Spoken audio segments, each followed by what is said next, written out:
Vivimos en un mundo en constante cambio que usted merece entender, porque es imposible interpretar la realidad que vivimos sin conocer cada uno de sus colores. Porque muchos son los tonos de la actualidad. Presentamos Matices.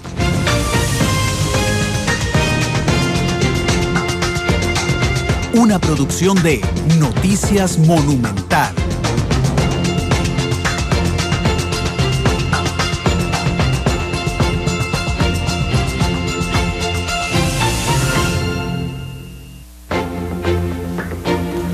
Hola, ¿qué tal? Muy buenas tardes, bienvenidos a Matices, son las 2:04, muchas gracias por acompañarnos, una hora duramos fuera del aire nada más, desde el debate de Alajuela y ahora entrando en materia con Matices. Isel, ¿cómo estás? Buenas tardes.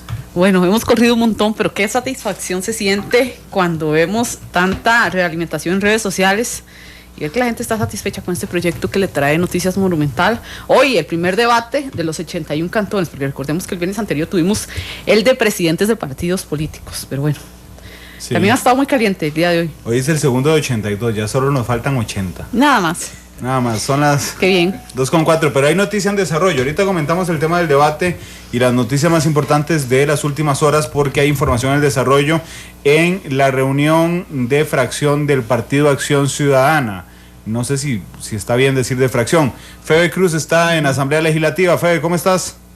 ¿Qué tal, Randall, Isel? Muy buenas tardes para ustedes, para todos los que nos premian con su sintonía a esta hora. Así como lo dicen, ya yo no sé si hay fracción o no, porque hoy en la reunión que se tiene pautada para todas las semanas, los lunes a la 1 de la tarde, 5 de los 7 diputados que anunciaron que ya no se estarían reuniendo con el resto de la fracción abandonaron esta reunión por la presencia del diputado don Víctor Morales Zapata. Recordemos que desde campaña pues se viene pidiendo la expulsión, y así tomó la decisión el Partido Acción Ciudadana, la expulsión de don Víctor Morales, luego de que supuestamente ocultara un tema penal, una investigación penal en 1994. Bueno, resulta que la Asamblea Nacional no ha podido resolver sobre este tema. Entonces, bueno, los diputados, estos 7 diputados que son don Marvin Atencio, doña Epsi Campbell, don Otón Solís, don Franklin Corella, doña Nidia Jiménez, Marlene Madrigal y Marcela Guerrero, anunciaron la semana pasada que hasta que la Asamblea Nacional no diga si don Víctor Morales es o no es parte del Partido Acción Ciudadana, no se estarían reuniendo con él. Bueno, hoy venía la primera reunión posterior a este anuncio, que fue hoy a la 1 de la tarde, y en ese momento, bueno, doña Marlene Madrigal y doña Marcela Guerrero no participaron porque ellos tenían permiso, pero minutos después de iniciado este encuentro, don Marvin Atencio, doña Epsi, don Otón Solís, don Franklin Corella y doña Nidia Jiménez decidieron romper el quórum, abandonar la reunión de la jefatura de fracción y ellos hacer una sesión de trabajo por aparte. Así que estos 5 diputados se están reuniendo por aparte y de esta forma se divide nuevamente luego de 22 meses la fracción del PAC por la misma persona, Víctor Morales Zapata. Nosotros conversábamos con don Marvin Atencio, quien es el vocero del partido en todo este caso. Ellos dicen que ellos no están abandonando la reunión a pesar de que se salieron de la jefatura de fracción, sino que van a seguir trabajando por aparte mientras don Víctor Morales se mantenga y mientras el partido define qué hacer. También conversamos con don Víctor, que él dice que se está violentando la institucionalidad del partido, que él va a mantenerse en la fracción como diputado, y también conversamos con don Marco Vinicio Redondo, el jefe de fracción del PAC, que él está preocupado porque dice que inclusive estos legisladores anunciaron que cualquier decisión que tome la Asamblea Nacional del PAC sobre el futuro de don Víctor Morales, ellos también lo estarían cuestionando. Ojo con esto, y él dice que esto podría ser bastante difícil para la institucionalidad del partido. Así que bueno, aquí están ardiendo las tiendas del PAC en este momento. 5 diputados se encuentran reunidos por aparte, ya se rompió el quórum en la jefatura de fracción y ya los diputados salieron para participar a las 3 de la tarde en el plenario, Randall. Pero esto es lo que está pasando. Nuevamente se divide la fracción de gobierno y muchos legisladores que nos hemos topado aquí, por lo menos en los pasillos de la Asamblea Legislativa, señalan que esto puede ser un punto bastante negativo para el Poder Ejecutivo en los temas tan importantes que mantienen en este momento, como es el presupuesto nacional y la discusión del plan fiscal. Así que bueno, contarles esta información de última hora, se las compartimos a través de redes sociales, pero en información en desarrollo se ha dividido la fracción del PAC con estos 5, bueno, son 7 diputados, 2 de ellos no estuvieron presentes, que decidieron abandonar esta reunión que se hace semanalmente, Randall. Bueno, interesante. Habría que ver si los diputados que tenían permiso prefirieron no hacer lo que a todas luces era evidente. Febe, era claro que iba a llegar don Víctor Morales Zapata a la reunión y entonces dice el POAS en Twitter, ya no hablemos de fracciones, hablemos de conjuntos vacíos, recordándonos la matemática del colegio. Era evidente lo que iba a pasar, Febe, y ahora, digamos, habrá que ver cuál va a ser el papel conciliador, supongo, de don Marco Vinicio Redondo. Así es, él dice que ha estado dialogando, pero yo, de hecho, en la entrevista que le hacía a don Marco Vinicio hace unos minutos para saber cuál era su posición, sí se le veía un poco molesto ya, Randall, porque él ha tratado de conversar y él ahora le preocupa que también, si la Asamblea Nacional del PAC dice don Víctor Morales es del partido y se va a quedar ahí, dice que algunos legisladores están dispuestos a cuestionar eso. Ojo con esto, que preocupante y qué difícil en la posición que dejan a la fracción legislativa, que aunque diga lo que diga la Asamblea, podrían cuestionarlo los mismos diputados del PAC, violando a todas luces la institucionalidad del partido. Así de difícil está la situación. Estos 7 legisladores no están hablando todos, solamente tienen como vocera a don Marvin Atencio, por eso nos quedamos un poco con las ganas de escuchar qué diría un Otón Solís o una doña Elsie Campbell, que son figuras importantes en la fracción legislativa. Eso es lo que está pasando en este momento en el PAC, no hay reunión de fracción, estas reuniones semanales que se hacen todos los lunes, que son importantes para definir los temas del partido y sobre todo que son el partido de gobierno, el partido que tiene que ir proponiendo a ver qué temas van a tocar en el plenario legislativo, la agenda, el orden del día, para que el jefe de fracción no lleve a la reunión de los jefes de fracción. Bueno, así de complicada está la situación, por eso decíamos que arden llamas las tiendas del PAC aquí en la Asamblea Legislativa, luego de esta división notoria que mientras la Asamblea Nacional, que parece no ser un tema prioritario para ellos, no defina el futuro de don Víctor Morales, esto va a continuar de esta forma. De hecho salieron en filita india, iban todos para afuera de la fracción. En ese momento pudimos captar, de hecho compartimos algunas fotografías en redes sociales de estos diputados que han abandonado esta tarde en esta información en desarrollo la reunión de fracción del PAC, que Randall a todas luces parece que se va a complicar bastante el camino del Poder Ejecutivo ahora con su fracción dividida aquí en la Asamblea Legislativa. Ahí vimos las fotos, Febe, pero ¿cuál era lo que se sentía de las caras cuando iban saliendo de la fracción? De hecho yo llegué desde temprano, ¿verdad? Entonces comencé a pasar lista por todos los diputados que iban ingresando. El primero en llegar fue don Víctor, después vi a don Javier Cambronero, que de hecho me lo topo y me dice, hoy va a haber noticia. Yo, bueno, evidentemente hubo noticia. Luego entró doña Emilia Molina, don Marvin Atencio, don Marco Vinicio Redondo, don Henry Mora, doña Laura Garro, llegó doña Epsi, don Otón, don Franklin Corella, más bien, doña Nidia Jiménez fue la última a entrar, y a la salida las caras de ellos fueron, bueno, todos sabíamos que esto iba a pasar si llegaba don Víctor Morales, y así fue como pasó, salieron uno a uno liderados por don Otón Solís, que fue el primero en abandonar la jefatura de fracción. Pero bueno, Randall, ahí está la situación y está complicada, ahora con una fracción de gobierno dividida, y vamos a ver qué pasa, porque tiene que haber una Asamblea Nacional para que el comité y el PAC en el pleno decida qué va a pasar con don Víctor Morales. Primero tiene que haber una asamblea, luego que haya quórum, porque con todo el tema municipal se han estado afectando el quórum de las asambleas del PAC, y luego que dice don Marco Vinicio que es una denuncia importante, que algunos diputados dijeron que si don Víctor se acepta en el partido por parte del comité y por parte de la Asamblea Nacional, ellos estarían cuestionando esa decisión. Así de complicada está la situación en el Partido Acción Ciudadana. Estaremos atentos. Los 5 diputados que abandonaron hoy la reunión están reunidos, valga la redundancia, en una sesión de trabajo, mientras que los otros, bueno, ya se rompió el quórum y cada uno se fue a su despacho. Eso es lo que está pasando en este momento en la Asamblea Legislativa. Claro, complicado que anuncien que desconocerían el resultado de la Asamblea Nacional y si reintegran a don Víctor, ¿verdad? Sí, y más complicado aún es que ya en reiteradas ocasiones, cuando se ha intentado hacer una Asamblea Nacional del Partido Acción Ciudadana, no hay quórum. Entonces ahí no se puede ver, muchas veces se ha postergado, o primero porque se tenían que ver cosas de elecciones municipales, que obviamente les tomaba toda la agenda del día de la Asamblea Nacional del Partido Acción Ciudadana, o porque no había quórum. Sí, bueno, no hay quórum en ningún lado, ni en las asambleas, ni en la fracción. Ojalá que en el plenario sí, Febe. Bueno, esperemos, a las 3 de la tarde arranca el plenario. Ahorita hay algún par de conferencias de prensa de algunos partidos, pero bueno, vamos a ver qué pasa con el PAC. A las 7 de la noche tendremos el detalle con todas las voces de los protagonistas y por supuesto con otras informaciones legislativas interesantes que se han estado desarrollando esta tarde acá en la cobertura Monumental, Randall. Gracias, Febe, por el reporte de lo que pasa en la Asamblea Legislativa. Noticia en desarrollo. Otra de las cosas importantes que pasó el día de hoy, Isel, es que los abogados que representan a las familias FIF Le pidieron ya oficialmente al presidente de la República, Luis Guillermo Solís, la destitución de la presidenta ejecutiva de la Caja.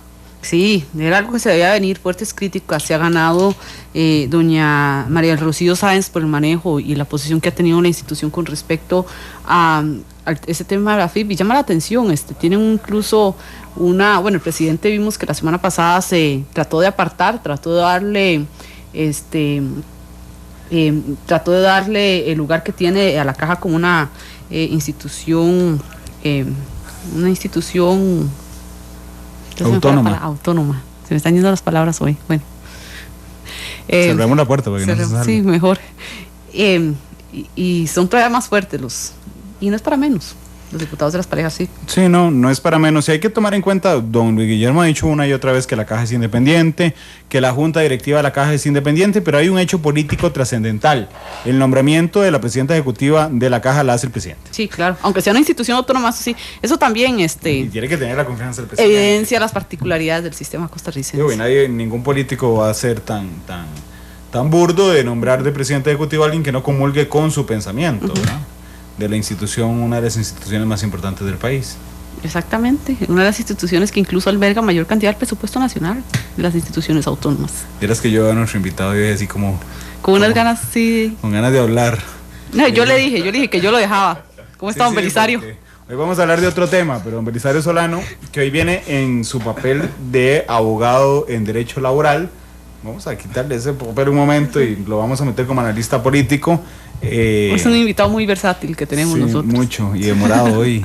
No porque haya llegado tarde, demorado por la camisa y la corbata. Yo creo que fue que ustedes dos se llamaron antes para ponerse de acuerdo, ¿verdad?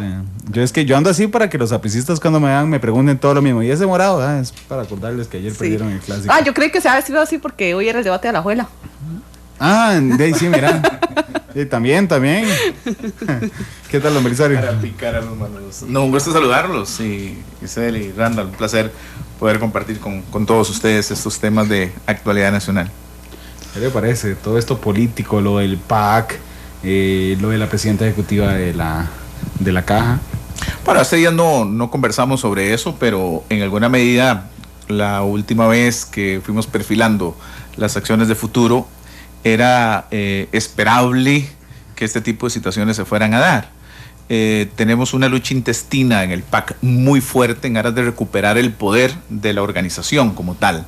Los fundamentalistas están ahí, o los fundacionales del partido están ahí haciendo un trabajo intenso para recuperar su protagonismo, sus dosis de poder de cara a las próximas elecciones.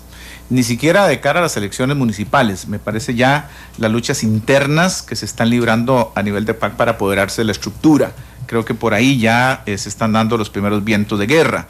Y pasa por el tamiz de lo que se dio. A mí no me sorprende hoy que el PAC se parta en dos. Históricamente ha sido así. Recuerdo cuando estaba Humberto Arce y Juan José Vargas, también igual se partieron, y es parte ya la idiosincrasia del PAC, el no tener esa cohesión partidaria para poder llevar y conducirse con objetivos claramente determinados como partido y máxima hora siendo gobierno de la República, ¿verdad? Y con respecto a lo de la Caja del Seguro Social, sí hay una total inconsistencia entre lo que es y lo que debe ser. Es lógico que el presidente tiene que tener, aún en las instituciones autónomas, ciertas líneas de autoridad. Para eso nombra a su gente, para eso nombra al presidente ejecutivo del Banco Central, y es de su confianza para poder implementar las políticas económicas. Y no puede decir que inmediatamente que es nombrado o designado, usted va para un lado, yo voy para el otro. Tiene que haber una línea de conducción, igual en materia de salud. En este caso, la doctora Sáenz, pues pareciera que hay una posición totalmente contraria a lo que es un elemento básico de gobernabilidad desde el Poder Ejecutivo. Y ahí tendrá el presidente que amarrarse los pantalones, y como diría don Abel en su momento, va a tener que dar algunos abrazos. La hora del abrazo. Y ya se lo había recomendado, de hecho, directamente a don... No dijo a quién, pero sí se supone a quiénes, ¿verdad? Sí, claro.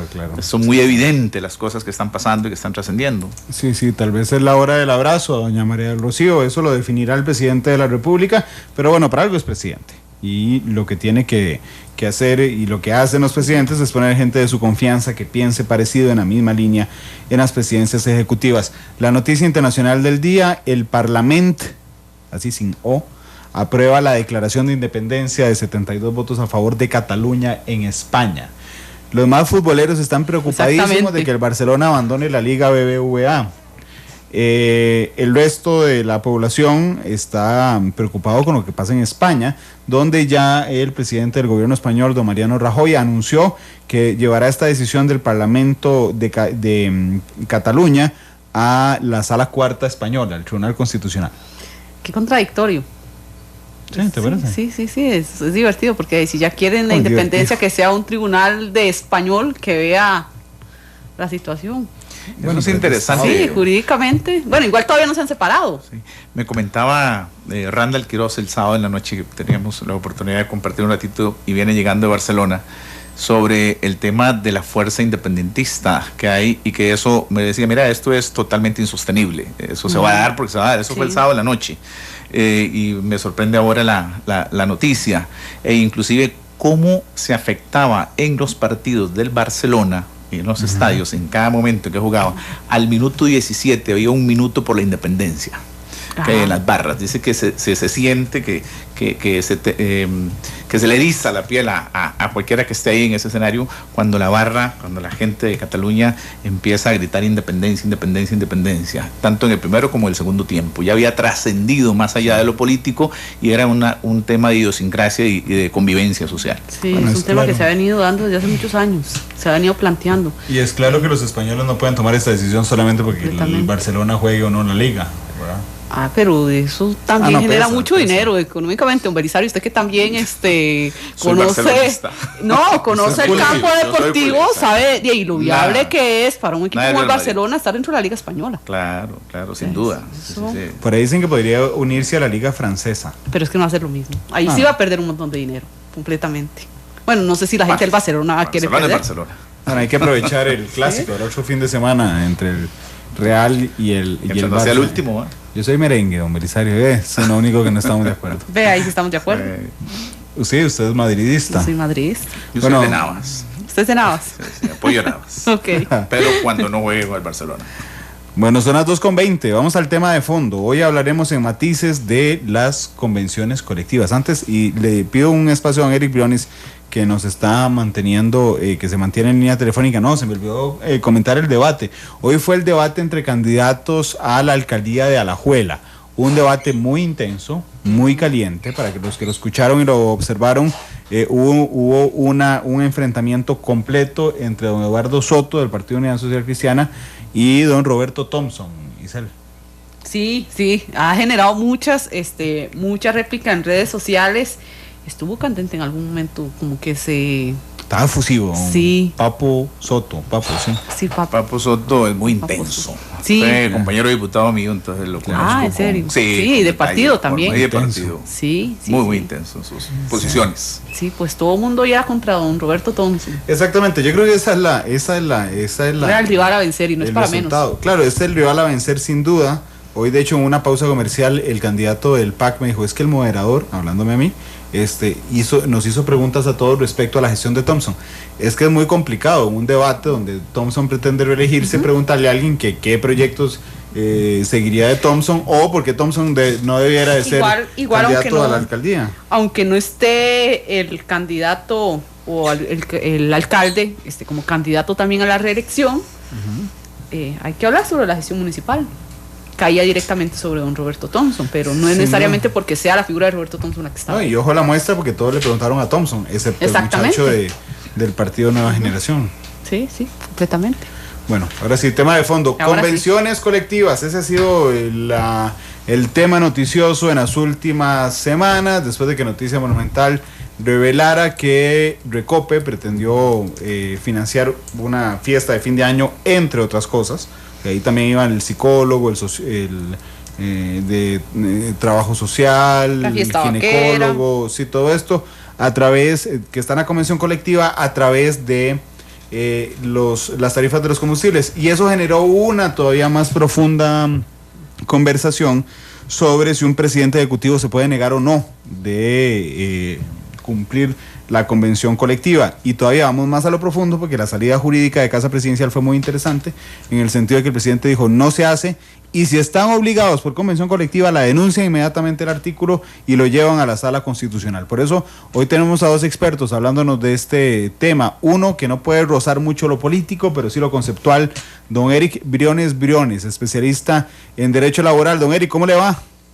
Para servirle, muy buenas tardes, Isel, Randall, don Belisario y la estimada audiencia de Matices, aquí como siempre, para servirles en la parte técnica. Gracias, don Eric. Y otro que también está con nosotros para exponer la parte técnica, pero que sí puede rozar lo político. Ya lo habíamos presentado, pero bueno, bienvenido al tema, don Belisario Solano. No, encantado, un gusto de poder compartir con el doctor Eric Briones también. Don Eric, un día de esos le escuché una inserción aquí en Monumental donde usted decía que la convención colectiva se dio y nació fruto, digamos, de otro momento histórico. Cuéntenos, por favor, en qué contexto es que surgen las convenciones colectivas, por qué son importantes y sobre todo me interesa si usted cree que es un instrumento desfasado, digamos, en esta coyuntura histórica, don Eric. Con mucho gusto, Randall.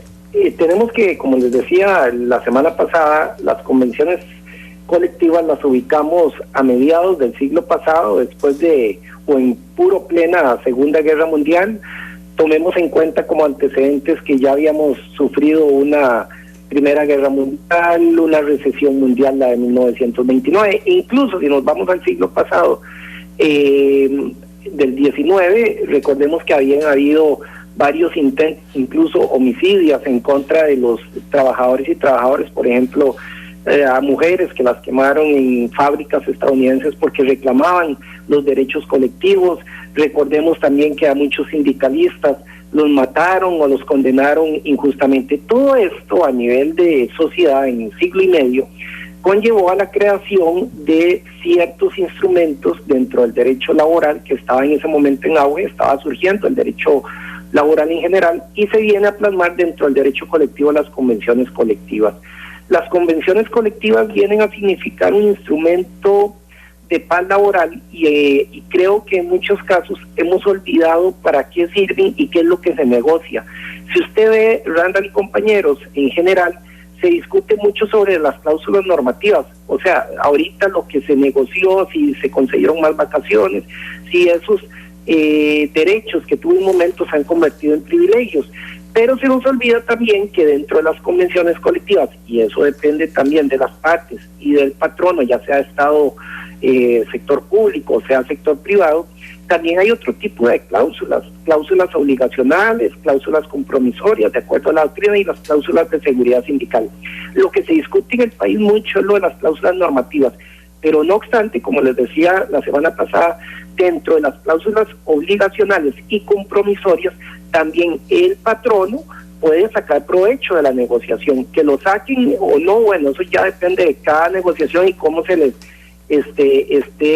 o cómo se les esté indicando o cómo se les está asesorando. Pero por ejemplo, en España, que es uno de los países más desarrollados junto con Francia a nivel europeo y Estados Unidos dentro del ámbito americano, hay cláusulas donde se comprometen, por ejemplo, los trabajadores se comprometen a ser más productivos, se comprometen además por medio de las juntas de relaciones laborales a ser más propositivos, se comprometen a avisar previamente o se comprometen a no hacer huelgas al existir una convención colectiva. Y todo esto en el país a veces no se toca, o no sé si es que no se trata, y entonces lógicamente que lo vemos solo desde un punto de vista normativo, olvidando que este instrumento puede servir en las relaciones, y así debe ser, en las relaciones de ambas partes. Don Eric, en este caso, cuando ya se propone y se establece una convención colectiva, ¿hay algunos límites para el establecimiento de esa misma según la legislación actual? Y le voy a comentar, los límites son los que estipula el Código de Trabajo. Si ustedes revisan nuestro Código de Trabajo, que como les he dicho, tiene más de 70 años, 73 años, a partir del artículo 54 se viene a ser como muy escueto. Hace 70 años como que se estaba apenas desarrollando, como les explico, el derecho colectivo. Entonces lo que se dice es que tiene que regularse por medio del Código de Trabajo, se habla de las cláusulas estas de tipo normativo, Pero no obstante, esta pregunta que usted me hace ha sido desarrollada tanto por la Sala Segunda como por la Sala Constitucional y también incluso por el Estado. Por ejemplo, a nivel estatal se ha dicho que no se puede negociar avalado por la Sala Constitucional dentro del sector público lo que tiene que ver con salarios. ¿Por qué? Bajo el principio de legalidad. No se puede, y ha dicho ya la Sala Constitucional recientemente, hace 4 años aproximadamente, el patrono no puede delegar en ningún momento la facultad que tiene para dirigir, la facultad que tiene para sancionar, como se había interpretado en algunos instrumentos colectivos. No, las normas que son imperativas, o sea, aquellas que vayan en contra o contraleyen o que vayan en contra de la ley, no pueden surtir efecto. Yo no puedo, por ejemplo, poner algo que vaya en contra del principio de legalidad cuando estoy negociando en el sector público. Un ejemplo, si no puedo decirle a negociar un ministerio con su sindicato, porque recordemos también que para que haya convención colectiva de acuerdo al Código de Trabajo es obligatorio que exista de por medio un sindicato o varios sindicatos que estén como parte. Entonces no se podría en este caso negociar que si el gobierno estipula para sus funcionarios públicos un 1% de aumento, siempre vía convención colectiva se va a decir que va a ser un 2% más. ¿Por qué? Porque eso iría incluso en contra de la ley de empleo público. Entonces lo que es contra la ley no podría ser.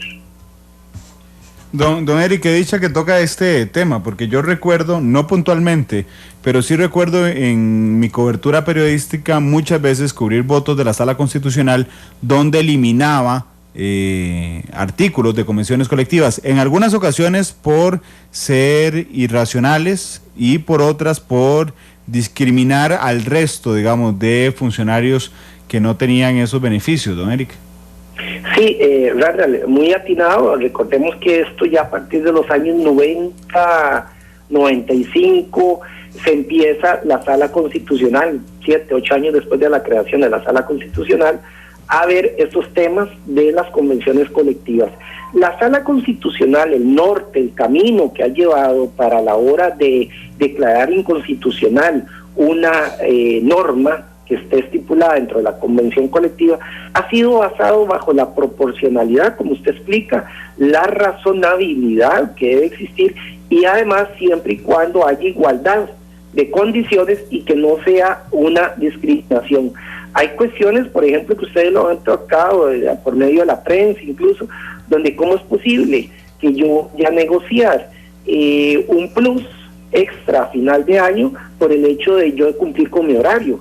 No, eso no tiene lógica, eso es, como ha dicho la Sala, es irrazonable. ¿Por qué? Porque la razón de ser mía, de trabajador, si estamos dentro del sector público, como también incluso dentro del sector privado, la razón de ser es cumplir con mi horario. Para eso hay reglas claras desde un inicio.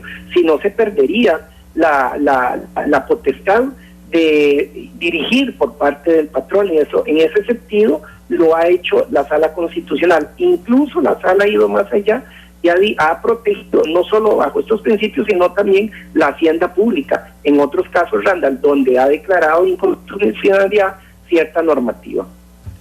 Don Eric, finalmente, ¿desfasadas o no? Porque para regular todo lo que hay en la relación laboral, para eso está el Código de Trabajo, así nos regimos inclusive en empresa privada. ¿Le parece? Yo entiendo el momento histórico en el que surgen, pero ¿usted cree que son un instrumento desfasado?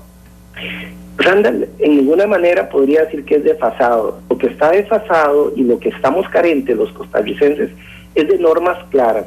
Desfasó el Código de Trabajo y lamentablemente dejaron sin efecto la reforma procesal laboral que venía a aclarar este tipo de instrumentos.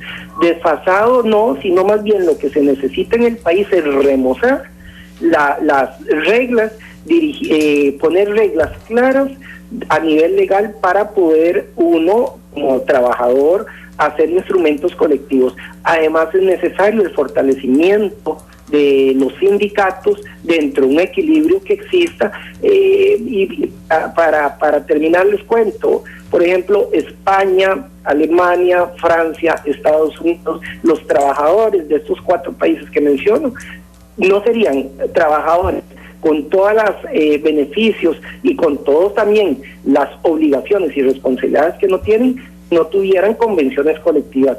Lo que nosotros tenemos desfasado en la legislación, tenemos que ponernos de acuerdo, pero en ningún momento siento que haya que eliminar las convenciones colectivas.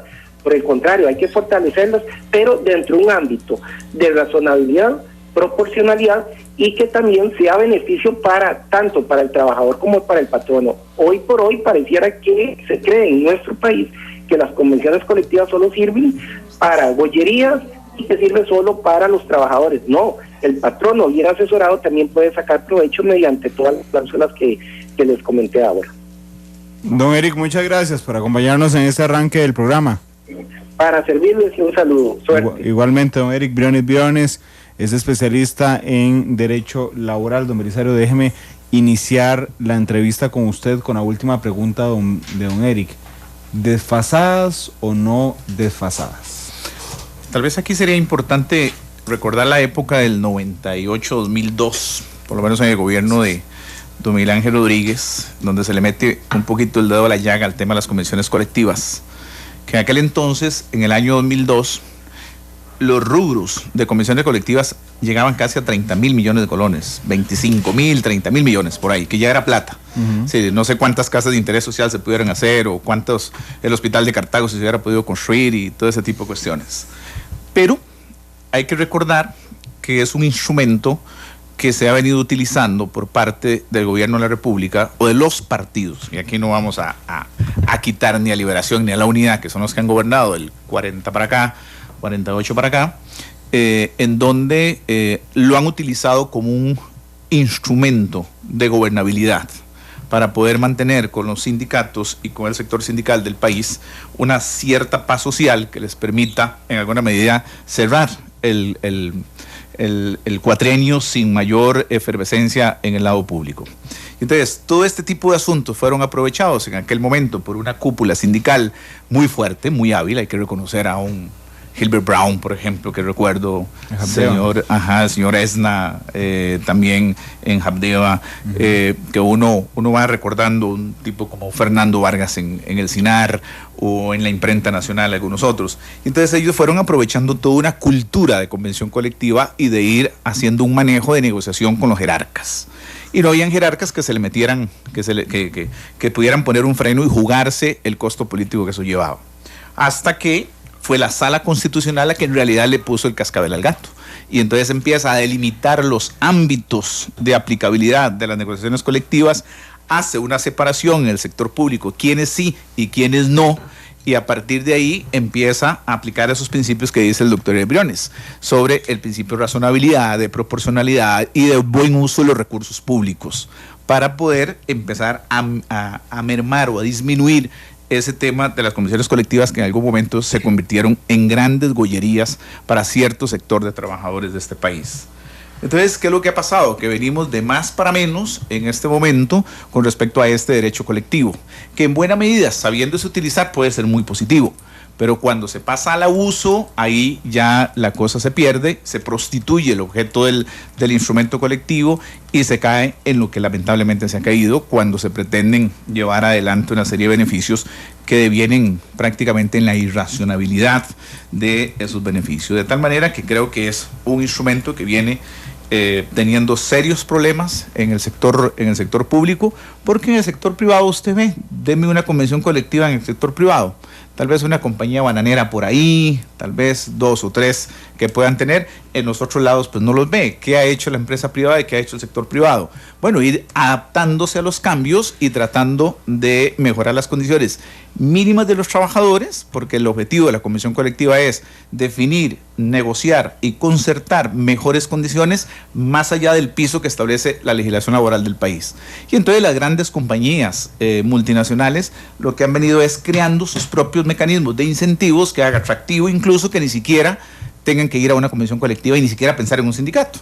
Como por ejemplo el derecho a ir a las 9 de la mañana al gimnasio, pues lo tienen ahí tocando la puerta, a las 12 del día tienen otros 40 minutos para ir al gimnasio, tienen seguros médicos, tienen incentivos por rendimientos anuales, tienen participación accionarias. Conozco empresas multinacionales que les dan a los empleados acciones que son parte del capital accionario como parte del incentivo y del premio a su trabajo, a su esfuerzo. Tienen pagos de viáticos reconocidos, tienen fiestas anuales también, y tienen una serie de beneficios que el sector privado iba haciendo precisamente para minimizar la formación de los sindicatos. Pero es con dineros privados. Exactamente. Sí. O sea, son diferentes. El dueño de una empresa que quiere satisfacer y que tenga mejores rendimientos sus trabajadores y que su empresa pueda redituar mucho mejor. Y así uno los ve en Heredia, en Cartago, aquí en San José, empresas multinacionales que tienen mecanismos que han garantizado, sin necesidad de una convención colectiva, una rentabilidad y un rendimiento per cápita por cada trabajador que se ve y se afecta en los estados financieros año con año. Esa es la diferencia entre el sector público y sector privado. Yo sí creo en alguna medida de que estamos ante un instrumento colectivo que tiene muchas dificultades precisamente para su aplicación, a pesar de que se reconoce por parte de Costa Rica y de la OIT que es un instrumento que garantiza derechos fundamentales en las relaciones obrero-patrono. Pero ahí está el Código de Trabajo. Sí, y está también la Ley de Empleo Público. Sí. Okay. La misma Ley de Empleo Público le establece a través del Estatuto Civil una serie de ventajas o de garantías mínimas que les permite mantener cierta seguridad y cierta tranquilidad. Pero, repito, esto ha sido un tema de mal manejo político en su momento de cara a mantener el espacio de gobernabilidad y ahorrarse unas cuantas huelgas en el sector público. Yo tuve experiencia en mi formación en el sector público, en lo poquito que he estado, contacto con la Comisión Colectiva de Recope, en su momento en el 2002-2003, que me tocó ser secretario de la Junta Directiva y que nos tocó en su momento, inmediatamente llegando, denunciar la Comisión Colectiva para buscar un mecanismo de renegociación. Y luego en la imprenta nacional, empezando nomás ya el tema de la aplicabilidad de esa convención colectiva, y en el CINAR, que ni siquiera había convención y que me tocó dar los primeros pasos para poder definir una convención colectiva que hasta hace poco tiempo ha sido aprobada y ya se encuentra vigente. Don Belisario, pero si nos ponemos a desmenuzar un poquito más con respecto a lo que se establece, uno de los principios fundamentales de un Estado social, que es la igualdad, las convenciones estarían violentando el principio de igualdad, porque no se aplica lo mismo para todos los trabajadores del Estado. Pero hay que ser iguales entre iguales.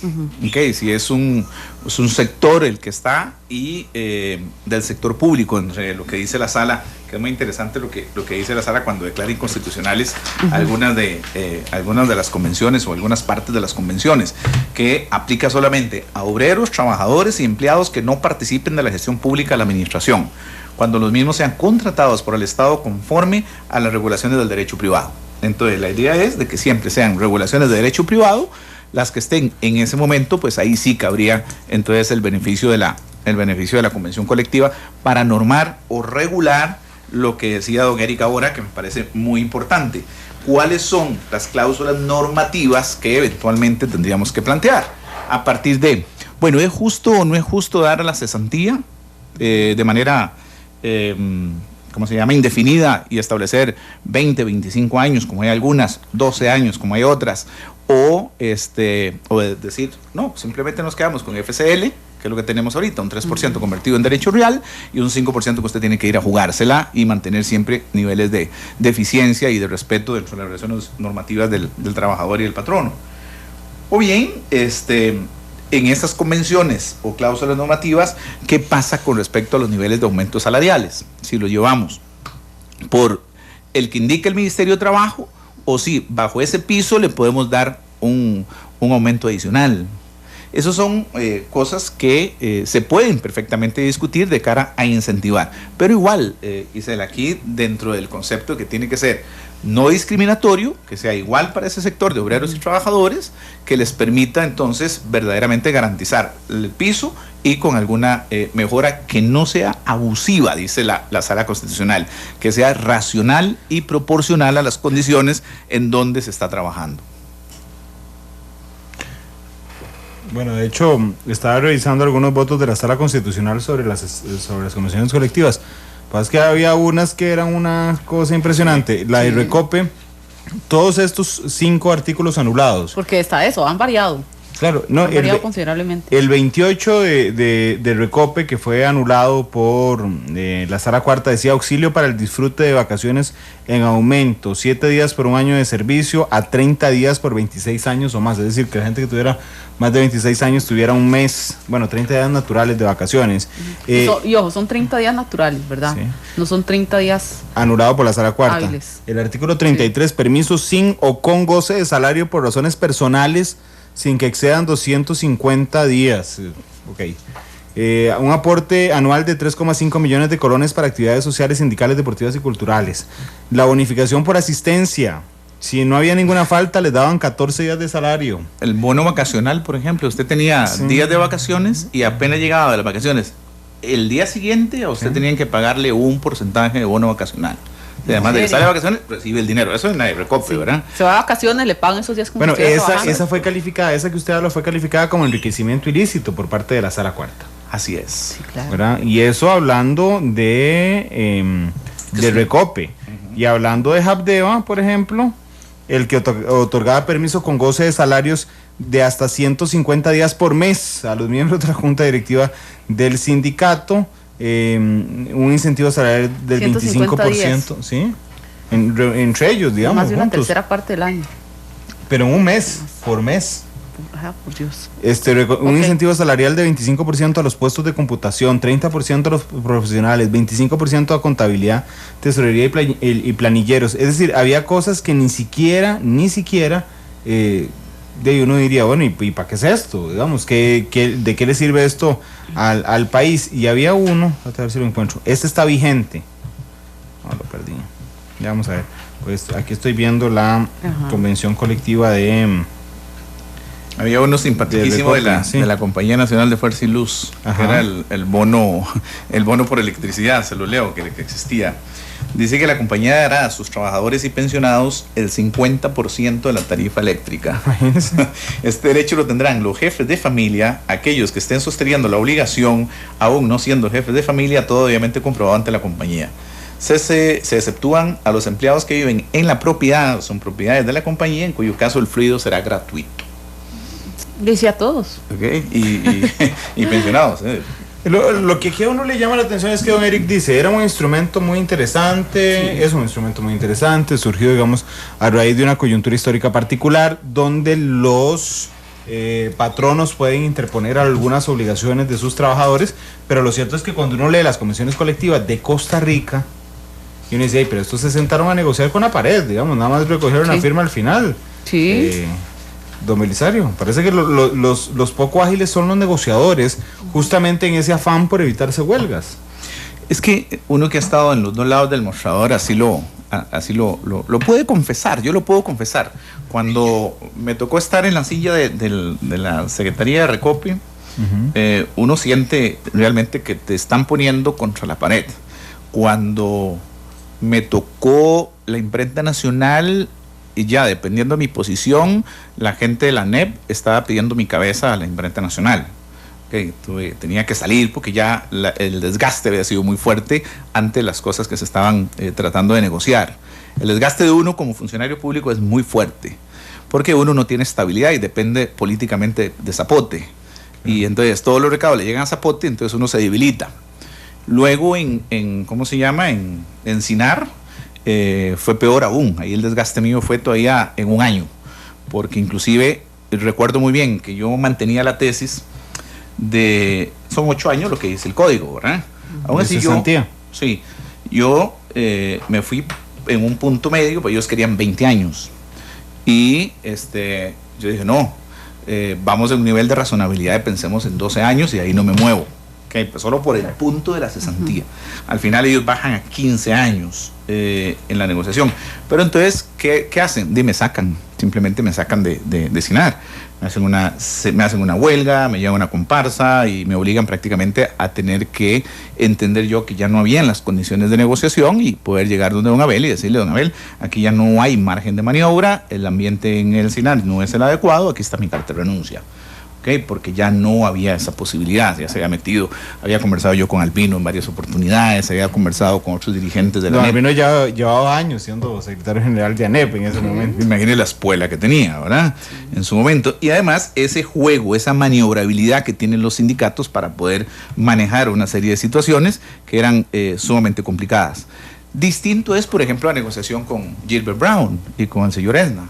Eran un par de caballeros, interesante para poder conversar, razonabilizar, y bueno, le fueron dando pataditas al balón, y en esas pataditas al balón pues logran mantener ciertos efectos o ciertas cláusulas normativas de que al final, aunque la convención esté denunciada, pues siempre van a tener esa vigencia, mientras se renegocia otro punto o algunos otros puntos. Ese es el gran problema en el manejo, si el funcionario público tiene o no tiene el empoderamiento y el apoyo político necesario para sostenerse ante una negociación colectiva. Y es por eso de que fueron cayendo y fueron cediendo hasta llegar a tener el monstruo que tenemos. Yo no sé hoy día cuánto es el monto de convenciones colectivas, pero yo le garantizo que si en el año 2002 andábamos por 26,000 millones de colones, no creo que andemos por menos de 50, 60 mil millones de colones en este momento de beneficios que hay a raíz de las diferentes convenciones colectivas del país, donde fundamentalmente hay más en municipalidades, hay menos un poquito en la organización central, en el Estado central, pero por lo menos a eso hay que medir el impacto económico que tiene en los servicios públicos. Vamos a ir a una pausa. Sí. Son las 2:49 de la tarde, así es que vamos a la pausa comercial, regresamos para seguir hablando de convenciones colectivas.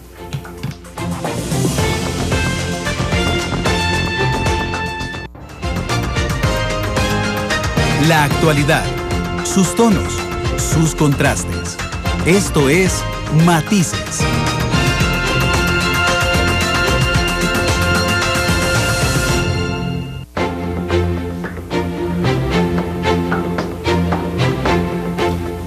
con 54. Qué interesante está el programa de hoy, Cel. Sí, hay mucha participación en Facebook. El tema de convenciones colectivas es muy actual, pero también es bueno aclararlo. Sí, sin duda alguna es bueno aclararlo. Pero vos ahora hiciste una consulta que a mí me llamó mucho la atención y era el peso que tienen los sindicatos. Sí, específicamente don Belisario ahora cuando nos relataba un poco sobre la historia de los sindicatos en estas negociaciones decía que habían gente que tenía mucho peso. ¿Tienen tanto peso como lo tienen ahora? ¿Quién tiene más peso en este momento, don Belisario? No, es que el foro sindical todavía está. Uh-huh. Si las normas del convenio de la OIT, el convenio 98 garantiza y tutela y es algo esencial proteger, que es la estabilidad de la dirigencia sindical. Y eso les da una serie de beneficios, porque no pueden ser tocados bajo ninguna circunstancia, hay que pagarles el salario a tiempo completo y se benefician de los mismos aspectos de negociación que se hayan hecho en la respectiva convención colectiva. Pero si hablamos políticamente... ha habido un cambio generacional, uh-huh. Pero sí tipos como don Gilbert Brown, a quien yo le tenía un profundo respeto,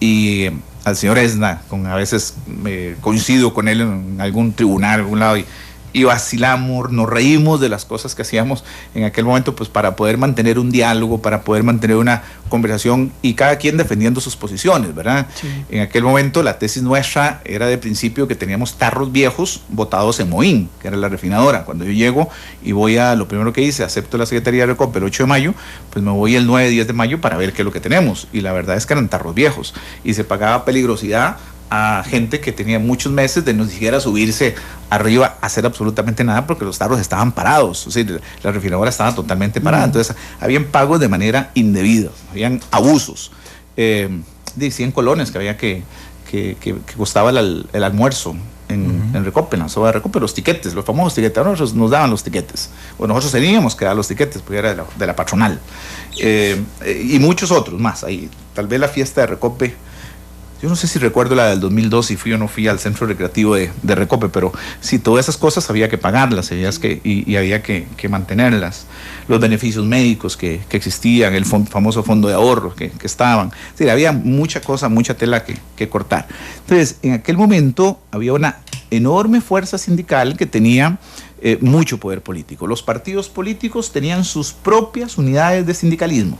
Entonces, dentro de los movimientos sociales estaba el sindicalismo como parte de, y tenían sus propios representantes, ¿okay?, dentro de los partidos políticos. Yo recuerdo muy bien a la Unidad y recuerdo muy bien a Liberación, que tenían cooperativismo, solidarismo, sindicalismo, etcétera, etcétera. Y ahí tenían esos núcleos de trabajo y ahí mantenían ese contacto, ese ligamen, ese cordón umbilical con el movimiento de base para poder llegar a gobernar.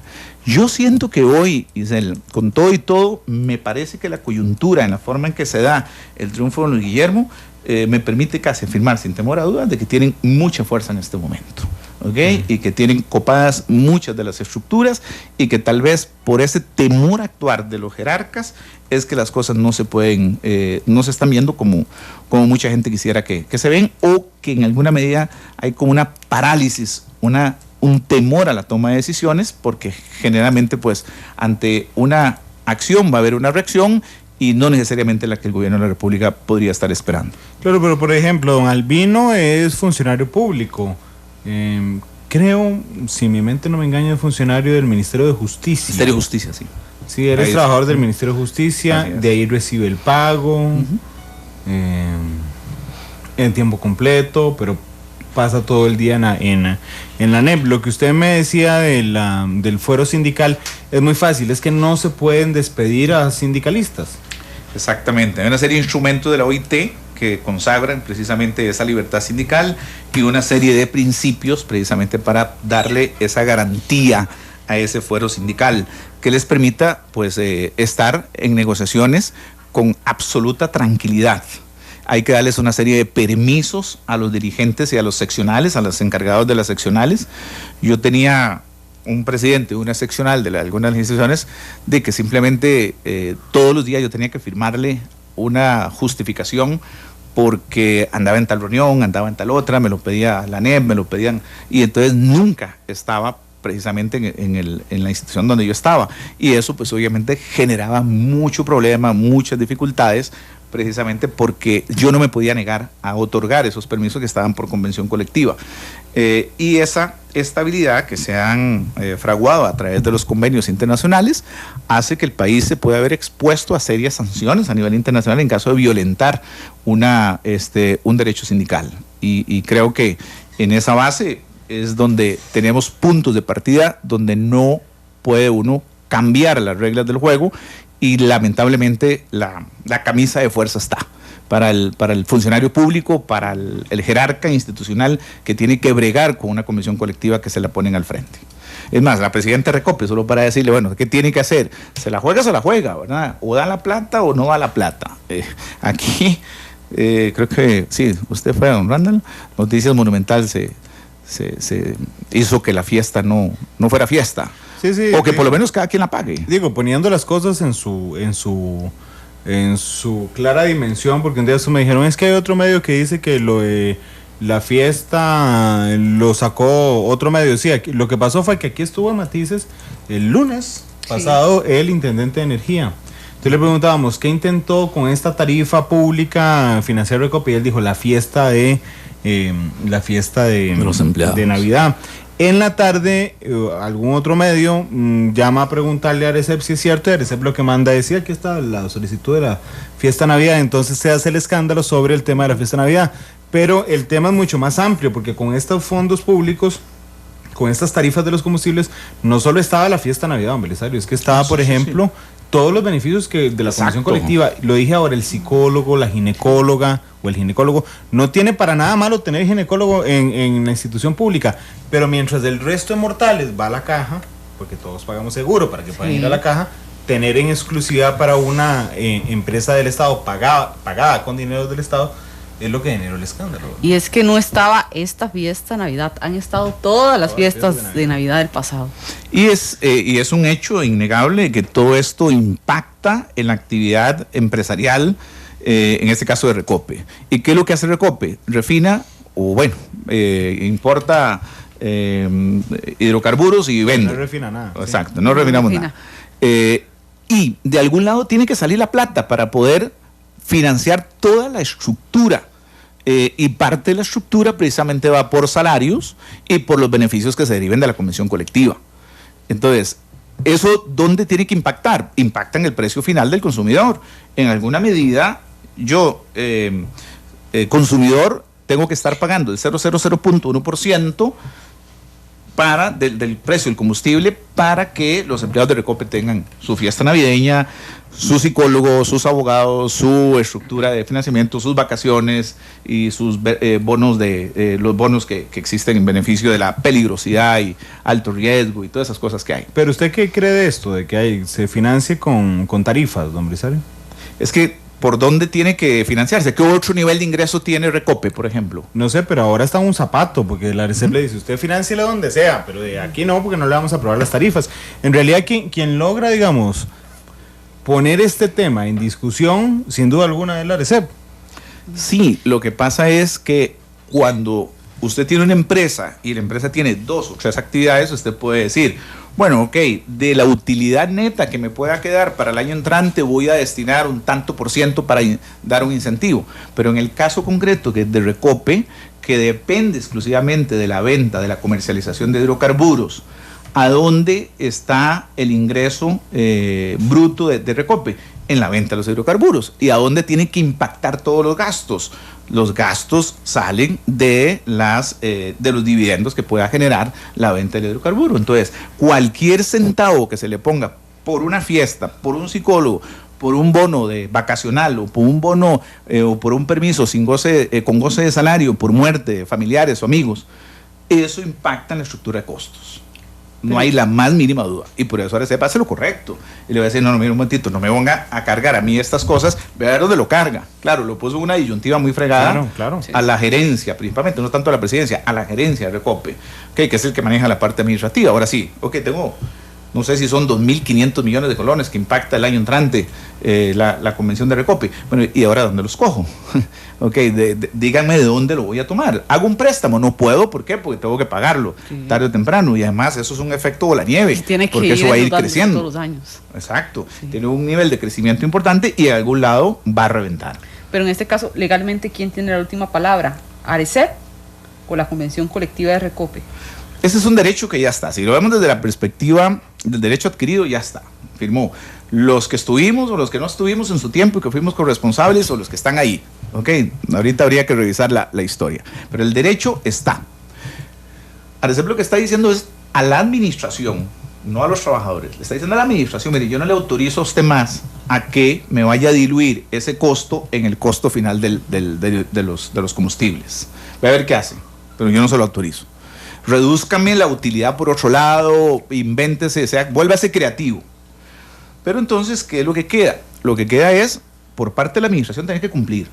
Ahora, con un lineamiento que da la presidencia, con una directriz que da la presidencia, le queda la coyuntura a la gerencia de Recope y a la presidencia ejecutiva decir, ¿cumplo con los trabajadores o le cumplo a mi patrón presidente de la República? Porque el presidente ejecutivo sí depende del presidente de la República, como en la caja. Eso era. No, y además, peor aún, el señor presidente reunido con todos los ministros, vean qué interesante ahí, cada martes se convierte en Asamblea General de Accionistas de Recope. Claro. Entonces, vean el instrumento interesante que hay, ¿verdad? Porque, ¿qué pasa si la Asamblea de Accionistas, que el presidente convoque y diga, a partir de este momento abrimos la Asamblea de Accionistas de Recope, que es el único socio? Les eliminamos esto, ya dio la directriz, vamos para, denunciar la convención. Pero este año no se paga, dice la Asamblea de Accionistas. A usted, presidenta, le ordeno que no pague, o por lo menos que no autorice el gasto y listo. Lo más que puede suceder es que los trabajadores vayan a demandar por daños y perjuicios o el incumplimiento propiamente a la convención colectiva, en ese caso a Recope. Pero ya por lo menos la presidenta ejecutiva se lava las manos. Si tiene un acuerdo de Asamblea General, que yo siendo la presidenta ejecutiva, yo siendo directivo de Recope, lo que digo a la presidencia es, señores, el próximo martes convóquense en Asamblea General de Accionistas de Recope y resuelvan este punto muy concreto, para que liberen de responsabilidad a la presidenta y a los directores. Y es que lo tiene, el presidente lo tiene fácilmente, claro. Porque nosotros lo hacíamos con don Abel. En agenda estaba convertir la Asamblea, el Consejo de Ministros, el Consejo de Gobierno, en asamblea para toma de acuerdos. Y a veces son sesiones que duran 5 o 10 minutos, no hay mucho que discutir, simplemente porque se requería nada más la toma del acuerdo. Pero tiene la salida jurídica en este momento la presidenta. Tendrá que respetar la directriz de la presidencia, yo diría, y siendo ella, le pediría que sea una directriz de la asamblea de accionistas para que ya de una vez se blinde de cualquier demanda que pueda haber en contra de ella, y cualquier cosa que los trabajadores o los sindicatos de COPE quieran instaurarle, pues sea contra la institución y la responsabilidad sea directamente de la asamblea de socios. Claro, porque doña Sara debe estar rezando para que la Sala Constitucional admita la acción, le suspenda la ejecución del artículo y se salva. Se salva ella, porque entonces ahí podría decir, bueno, no lo pago porque no, la Sala Cuarta no me deja. 3:07, vamos a la pausa y ya volvemos, porque yo también tengo ganas de preguntarle a Belisario, le voy a adelantar el gol que le va a meter. Bueno, sí, la carta del ministro de la Presidencia, la RECEP, llamándole la atención, intromisión, no intromisión. Vamos a la pausa, ya volvemos.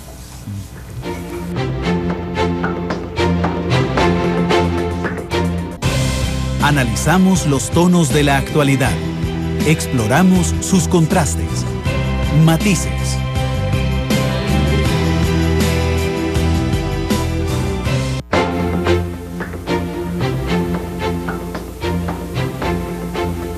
Tres con 13 minutos de la tarde. Gracias por estar con nosotros en Matices. Una carta del ministro de la Presidencia, el Regulador General de la República, diciéndole: hey, señor regulador, ojo que esto lo tenemos que pagar sí o sí. ¿Es intromisión o no es intromisión? Usted estuvo en gobierno, ¿sabe cómo es esto, Belisario? Sí, es que el manejo político requiere de ciertas habilidades naturales en la construcción de los consensos. Y en una circunstancia como la que estamos, o en la que se está, las conversaciones tienen que darse de frente y las directrices igualmente de frente por quien tenga que darlas. Uno añora el ejercicio del poder de un tipo como Danilo Echaverri, por ejemplo, en la forma de estructurar y de tejer un acuerdo. Uno recuerda haberlo visto desde la Casa Presidencial, cómo iba amalgamando los puntos de coincidencia para poder llegar a la 1 o 2 de la mañana a anunciar al país que ya estamos totalmente de acuerdo. Aquí faltó obviamente experiencia política, sin duda alguna, en el manejo del tema. Y lo que ha ocurrido en este gobierno es que, entre comillas, el exceso de transparencia hace que se cometan ciertas cosas que son burdas desde el punto de vista legal y desde el punto de vista político. Y entonces ahí está pagando una factura muy, muy importante. Uno recuerda la forma de construir de un Rolando Laclé, el mismo Rodrigo Arias, la forma de construir esos acuerdos y de cómo ir llevando poco a poco la negociación con los sectores sociales, o las grandes mesas de concertación nacional en el año 98, que pudieron dar pie precisamente a la ley del trabajador, por ejemplo, a la ley de protección al trabajador, que es parte de los acuerdos que surgen de esas mesas de concertación nacional. Y es que eso tiene su feeling, no es cualquiera el que lo puede hacer. Me parece que fue aventurado e imprudente el manejo en que se hizo y la forma en que se hizo. Meter un acuerdo, aquí robando la pregunta, Isel, meter un acuerdo ya hecho, vamos a ver, es que ya el ministro de la Presidencia había mandado la carta. Sí. El día de la huelga se sentaron y pusieron. ¿Y cuánto tiempo había pasado después de lo del acuerdo de la huelga? Bueno, habían pasado como una semana, más o menos, porque yo me acuerdo que el acuerdo decía, el gobierno se compromete a recurrir la respuesta de RECEP, como ya lo hizo en nota enviada la semana pasada el ministro de la Presidencia. Es decir, ya estaba hecho. Tras eso lo publican o sea, es el mismo como ministro, es el mismo viceministro de la Presidencia, don Hispalino Mora, quien le cuenta al país que el ministro de la Presidencia le manda una carta al Regulador General. Uh-huh. Sí, en eso había que analizar un poco las circunstancias de la parálisis del país, que nunca fue parálisis, porque hay que reconocer de que el movimiento nunca tuvo la fuerza que en alguna medida se anunció como la madre de hay todas las huelgas. Hay movimientos que han tenido más fuerza y se han visto más invisibilizados que este. Sí, y si era cierto que ya las cosas venían, como efectivamente quedó confirmado después, el gobierno tenía para disuadir la huelga que haber anunciado desde antes todos los acuerdos que venían teniendo y no haberse esperado a que le hicieran un movimiento, y mucho menos llegar a tratar de salir en la forma en que el gobierno salió. Eso lo que demuestra es simplemente el manejo o el poder que pueden tener los movimientos sindicales o los sindicalistas en este momento de cara a la posición del Poder Ejecutivo. Belisario, pero ahora sí, si juntamos todo el contexto, todos los factores que se han generado en los últimos meses con los sindicatos y el gobierno, en este momento políticamente, ¿qué es lo más viable? Ahorita estamos como en la zona gris. ¿Por qué? Bueno, porque nos debatimos ya en un proceso electoral que está haciendo un espejismo ante los ojos de la opinión pública, por lo menos de la clase política, y estamos pasando un presupuesto de la República con una negociación con un actor que se salió del saco, como fue Liberación, y que logra hacer un amarre con el gobierno para poder llevar el barco a buen puerto. Eso es como pensando en que el año entrante eso vaya a suceder igual, creyendo que en el 2018 voy a gobernar. Sobre esa tesitura parte Liberación. Y entonces claro que Liberación intenta hacer del gobierno el mejor aliado para que se hagan las grandes transformaciones que no se pueden hacer y que le permitan en el 2018 llegar a gobierno ya con parte de la mesa resuelta. Pero en materia de económica nos encontramos en una situación difícil, complicada, porque creo que el pago que va a dar Liberación Nacional a todo esto es aprobarle los impuestos sin mayor problema al gobierno el año entrante. Es decir, el gran beneficio va a ser eso para el gobierno. Bueno, y sería todo un hito. Sí. Una reforma fiscal con los votos. Exacto.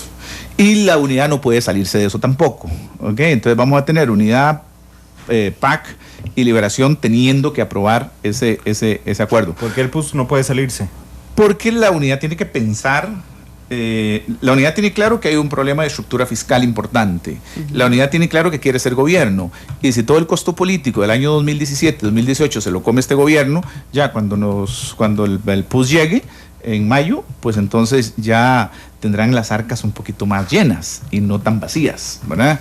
O esperemos que hayan arcas, ¿ok? Todo el mundo ya está pensando en el 2018. Exacto, sí, el escenario ya está en el 2018. Sí, ya está en 2018. No hay la más mínima duda que todos los cálculos políticos en la Asamblea Legislativa giran en torno a que creen que pueden gobernar el país y que al partido o al PAC o a Solís se le agotó ya el quiebre de cintura, ya los movimientos que tenía que hacer no los pudo hacer, lo inmovilizaron durante bastante tiempo, ellos mismos se amordazaron, vean los que ahí mismo se pelean. Exactamente, eso era el comentario que iba a hacer.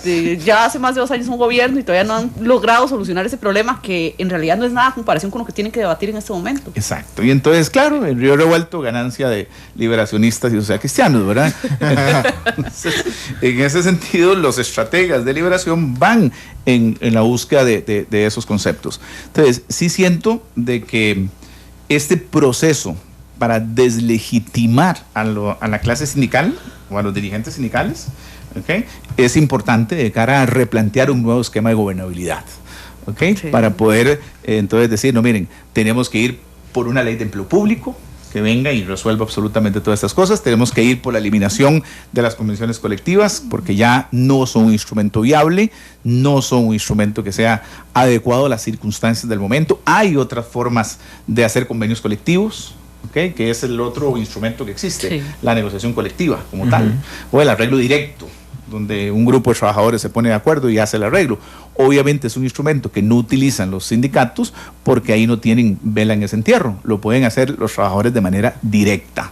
Y entonces, en esa perspectiva, pues no tiene mayor relevancia aquí en nuestro país el arreglo directo por parte de ciertos trabajadores que hoy día se nutren de las convenciones colectivas. Entonces, si todo esto va pasando, estamos en la nube gris, el 8 de mayo nos vamos a salir de esa nube y vamos a ver con qué nos queda. ¿Por qué? Bueno, porque o Liberación tiene las 50 alcaldías que dice, ¿verdad? O tiene las 20, o la unidad tiene las 30 que quiere, y el PAC tendrá que demostrar cuánto de la base social que tiene desde sus alcaldías, y ahí se acaba el proyecto político PAC, ¿ok? O por lo menos se dimensiona la verdadera situación de hasta dónde tiene aguante ya el PAC. Bueno, digamos que no saque alcaldías. Esto lo saca de la negociación del 2018. Que o que saca las 6 que tiene, sí. Lo saca de la negociación del 2018. Totalmente, porque entonces el péndulo se va a ir acomodando hacia las fuerzas de liberación y la unidad, y por un lado hay el Frente Amplio siendo una tercera en discordia. Porque bueno, porque el movimiento libertario... Sí, a eso iba. Don Otón me parece que va a ir a la lucha, pero al interior del partido, como tratando de rescatar lo que pueda desde la base fundacional del partido. Y eso es lo que va a intentar hacer. Mientras que los dos partidos podrían intentar polarizarse, como Liberación y la Unidad, y Movimiento Libertario, con este bazucazo que se llevó, pues difícilmente vamos a poder ver alguna posibilidad de reacción, teniendo 1.400 millones de deuda, más toda una serie de crisis interna que se les avecina. Y por ahí el Frente Amplio, que son los que han venido bajando totalmente el perfil, se salieron completamente de todo el asunto, no los ve usted bajo ninguna circunstancia, están dejando que pase el agua, que pase el sol, que pase la luna, y después veremos a partir de febrero con qué capital político van a poder salirnos de cara a estar en ese centro que intentarán acomodarse. Sí, es decir, las elecciones municipales van a marcar mucho, enormemente lo que pasa el otro año. Tiene una importancia más allá de las alcaldías. Es que ustedes, me imagino que a la hora de programar esos 82 debates, precisamente midieron el impacto de lo que está haciendo Monumental. Porque hoy, si usted ve en las redes sociales, que ya usted lo está viendo, pero ya si usted ve mi correo aquí, o mi mensajería, o mi WhatsApp, ya la gente se está preparando, por ejemplo, de Turrialba, para el 30, creo que es de 30 de noviembre. De noviembre. Sí. Y entonces aquí es una invasión de lo que está pasando ahí. Y los de Cartago ya reclaman cuál es el día de Cartago. Y los de Oriamuno también. Entonces eso en lo que yo tengo control aquí de Cartago. Entonces ya hay una efervescencia nacional de cara a las 2 horas en el debate, ¿okay? Y de lo que pueda eventualmente pasar ese día entre los candidatos. Pero uno dice, bueno, es que solo Alajuela. No, suave.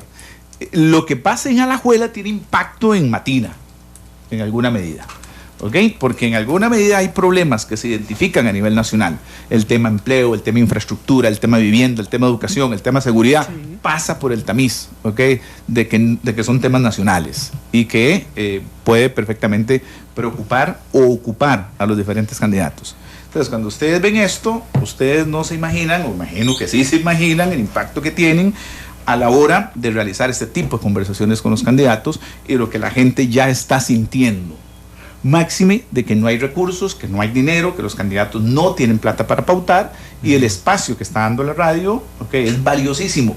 Es quizá, tal vez, para algunos, la única oportunidad de escucharse. Y lo aprovechan o ahí mismo se hunden, ¿verdad? Sí. Y entonces ustedes tienen que ver que lo bueno o lo malo que suceda hoy, lo que haya sucedido con el debate de Alajuela, ya pasó.